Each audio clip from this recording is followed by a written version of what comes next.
Haustið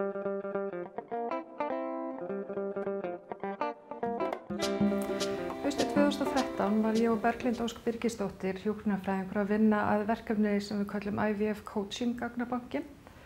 Þetta er gagnabanki fyrir fólk sem er á leiðinni í glasameðferðir og í desember 2013 var gagnabankin tilbúinn og þá vantaði okkur fjármagn til að koma honum í smáforrit. Og þá leituðum við til Nýsköpunarmiðstöðvar og sóttum styrk hjá átaki til atvinnusköpunar og fengum styrkinn og hann skipti algjörlega öllu máli fyrir okkur því að seinna meir í ferlinu okkar þá gátum við sótt meiri fjármögnun og þannig gátum við komið smáforritinu út.